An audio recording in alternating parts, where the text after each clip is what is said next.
Bonjour à tous, alors aujourd'hui je reviens avec une nouvelle vidéo dans un nouveau décor.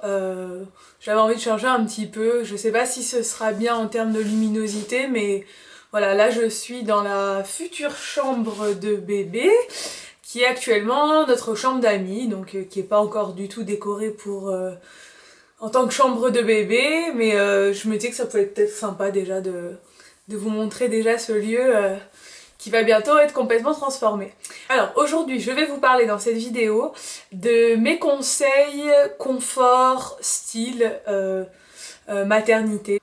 C'est-à-dire tous ces petits conseils que moi j'ai pu appliquer, que j'ai lu, vu et que j'ai envie de vous transmettre aujourd'hui parce que je trouve que ça sert pas mal et j'ai fait une liste des petites choses que j'ai intégrées depuis le début de ma grossesse dans mon quotidien.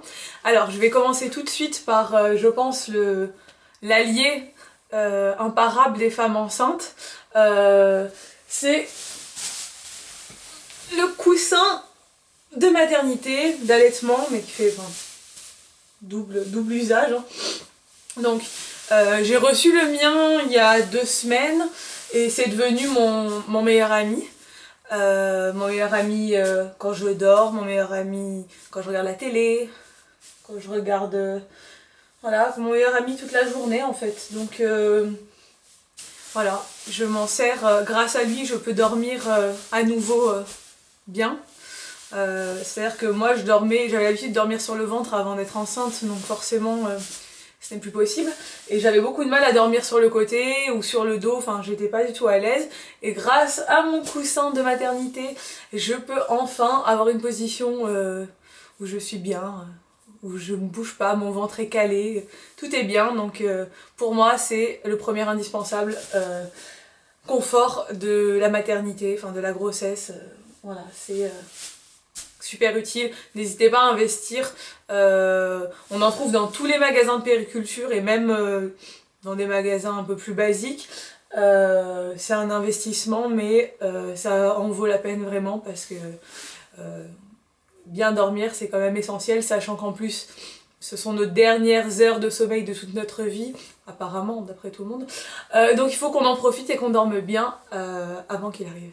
Ensuite, le deuxième conseil confort que je veux plus vous donner en tant que femme enceinte, c'est d'investir dans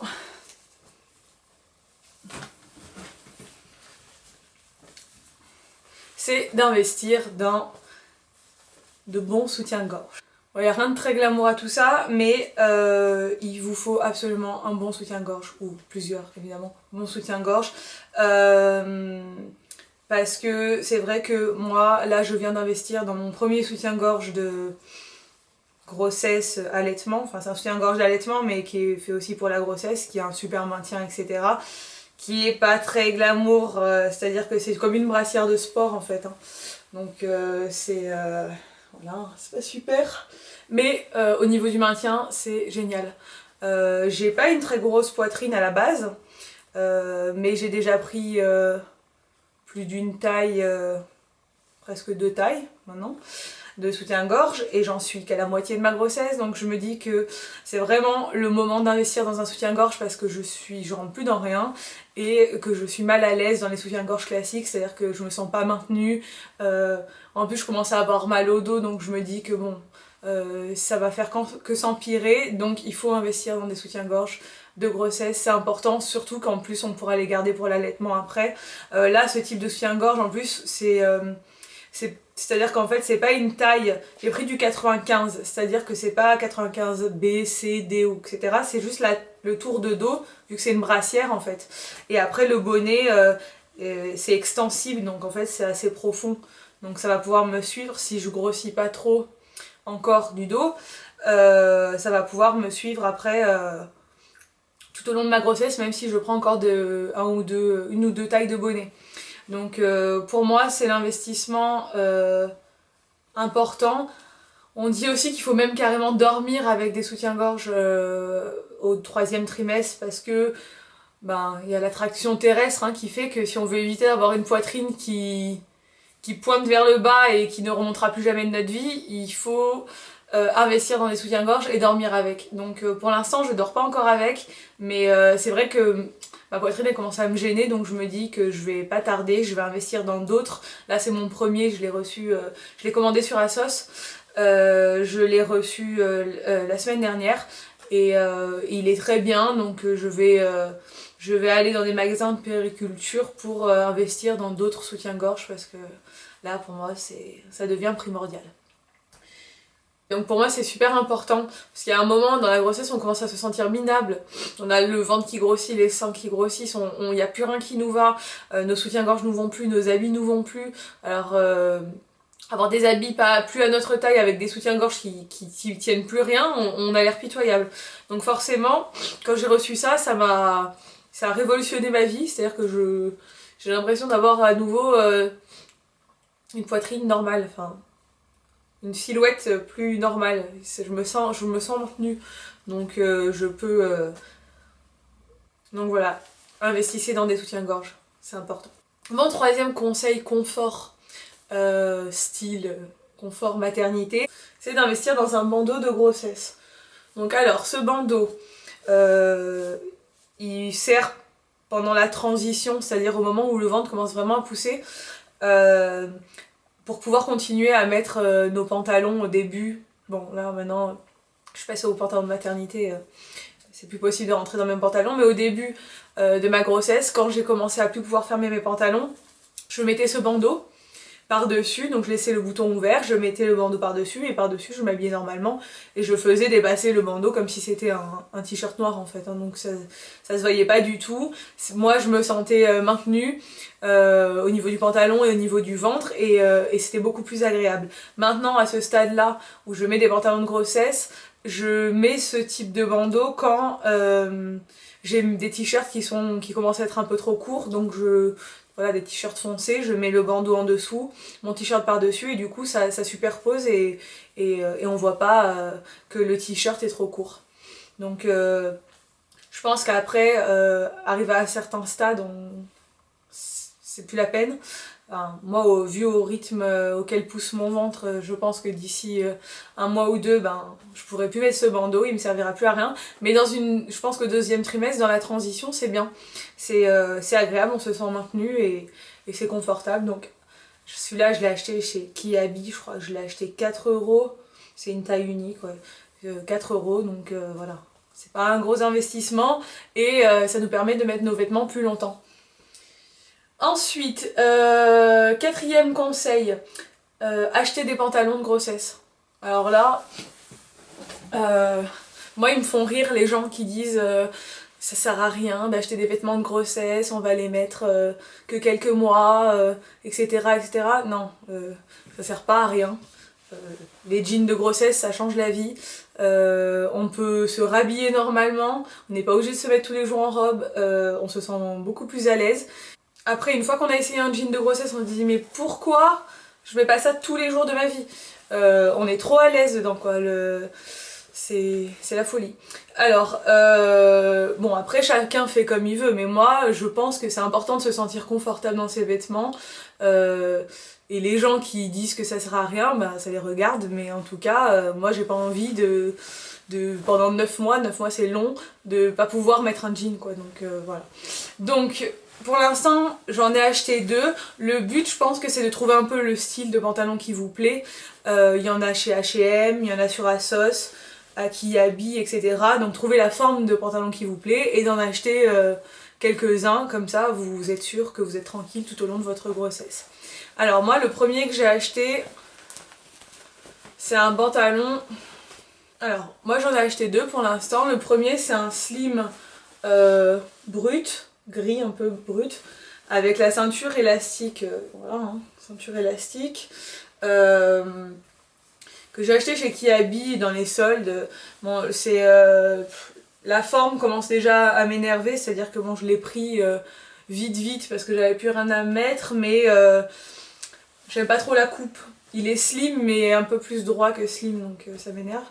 Mais ça fait très bien l'affaire pour l'instant, pour mettre comme ça, pour me dépanner, c'est très bien. Le deuxième que j'ai acheté, je l'ai acheté sur Asos, il est beaucoup mieux. C'est un slim bleu clair qui est beaucoup plus joli, qui est très bien couplé, c'est-à-dire qu'il est vraiment slim fit quoi. Donc la coupe ça ressemble à n'importe quel jean, donc on se sent vraiment bien. La ceinture est bleue. Mon bleu c'est pas super parce que forcément si on met un haut clair ou voilà ça va se voir, mais bon pour l'instant ça me va très bien. Donc en fait les jeans de grossesse, il n'y a pas de... On peut pas fermer le bouton ou quoi que ce soit, c'est complètement élastique, c'est-à-dire qu'il n'y a pas de... Il y a ce gros bandeau intégré dedans et on peut pas défaire le bouton, c'est un faux bouton en fait hein, qui a à la taille et on se sent super bien, le bandeau maintient le ventre, le jean se maintient tout seul grâce à l'élastique et du coup on peut s'habiller comme avant quoi. Donc pour moi c'est important, investissez dans des pantalons de grossesse. Si vous vous sentez pas à l'aise, bon si vous avez la chance de rentrer toujours dans vos pantalons c'est pas la peine hein, mais à partir du moment où le ventre pousse un peu trop et que vous pouvez plus fermer vos pantalons, investissez dans des vêtements de grossesse. Moi j'ai pris de la taille 38 hein, donc c'est la taille que je prends d'habitude en pantalon et bon je pense que ça va pas me faire toute ma grossesse si je continue à grossir du bas, mais pour l'instant ça me va nickel et voilà, sur Asos, il y a des super coupes. Celui-là, je l'ai payé, je crois, une vingtaine d'euros ou 25 euros, quelque chose comme ça. Donc voilà, je me dis qu'en plus, je pourrais toujours le mettre une fois que j'aurai accouché au début, le temps de perdre mon ventre. Voilà, je le garderai pour le deuxième. Voilà, c'est pas un achat inutile. Ensuite, le cinquième conseil, confort, style, comme on veut, c'est de porter des ceintures à taille empire, c'est-à-dire des ceintures sous les seins pour mettre en valeur votre silhouette. C'est vrai qu'on a tendance à porter des fois des hauts un peu larges, etc. quand on est enceinte, et ça peut faire tout de suite sac. Si la coupe n'est pas très avantageuse, on a juste l'impression d'être grosse en fait. Donc c'est bien et je pense que c'est important de mettre en valeur notre ventre quand on est enceinte. On n'est pas enceinte tout le temps donc faut pas avoir honte, on a du ventre tant qu'à faire, le montrer. Hein. Et pour valoriser le ventre, mettre une ceinture juste au niveau sous les seins. Voilà, ça marque le ventre et ça peut faire très joli. Et du coup on peut réutiliser des petits hauts qu'on mettait d'habitude ou des robes, surtout au niveau des robes longues. Je trouve que c'est très joli de ceinturer une robe longue qui serait droite habituellement, la ceinturer juste sous les seins. Du coup ça marque le ventre et ça fait un nouveau style, on a l'impression d'avoir une nouvelle robe sans acheter une nouvelle robe. Donc c'est pas mal. Moi j'ai plein de ceintures de ce type, mais là je vous en montre deux. C'est deux ceintures Asos, ouais, que j'avais, alors que j'ai acheté il y a des années, que j'ai ressorti de mon placard parce que c'est vrai que c'est pas le truc que je mettais habituellement étant pas enceinte, mais là du coup je les ai ressortis. Alors c'est une ceinture élastique donc c'est bien, je vais pouvoir la mettre tout le long, elle est réglable. Et le détail doré fait que ça donne tout de suite, ça accessoirise la tenue et ça donne tout de suite du style à notre tenue. Et la deuxième que j'ai aussi en noir, en bordeaux, je l'ai en plusieurs couleurs, celle-là, c'est une ceinture toute simple avec un petit nœud, mais qui fait très joli, voilà, sur un petit top ou une robe longue ou courte. Ça fait tout de suite son effet et je trouve ça très joli. Le dernier conseil que je peux vous donner, qui est pas du tout un conseil style, mais qui est un conseil confort, enfin je trouve pour moi, c'est de boire de l'épar. Alors moi, je n'ai jamais bu d'épar de ma vie avant d'être enceinte, je connaissais même pas le goût de l'épar, ça ressemble un peu à la Vittel, hein. C'est pas aussi imbuvable que la Contrex, quoique même la Contrex j'en ai déjà bu, on s'habitue aussi, mais on s'habitue très vite à l'épar. Ça aide beaucoup à digérer, moi qui ai eu pas mal de soucis de digestion. Voilà, je me prends ma petite bouteille d'épar, j'en bois une par jour et ça me permet de beaucoup mieux digérer et que voilà, après manger ça me reste pas sur l'estomac et c'est très bien. Donc voilà, le dernier petit conseil, en plus il faut boire de l'eau quand on est enceinte, hein. Il faut boire normalement 1,5 litre. Bon là c'est 1 litre. Bon, déjà pour moi c'est énorme parce que je suis pas quelqu'un qui boit beaucoup à la base. Il faut essayer de boire un maximum, donc tant qu'à faire, prendre une eau qui est enrichie en magnésium parce que ça permet justement de digérer beaucoup mieux. Et du coup, ben, on a les deux bienfaits, c'est-à-dire l'hydratation et le magnésium, donc c'est nickel. Donc voilà, mon dernier conseil, buvez de l'épar. Habillez-vous confortablement, n'écoutez pas ce que vous disent les gens. Si vous avez envie d'être jolie enceinte, c'est normal. C'est une très belle période qui dure pas longtemps, donc il faut en profiter. N'hésitez pas à investir dans quelques accessoires qui vont vous permettre d'être beaucoup plus à l'aise. Et puis voilà, donc j'espère que cette vidéo vous a plu. N'hésitez pas à vous abonner si mes vidéos vous plaisent. Et dites-moi aussi si la luminosité, vous préférez celle-là ou quand je suis dans le salon. Voilà. Bonne journée, à bientôt!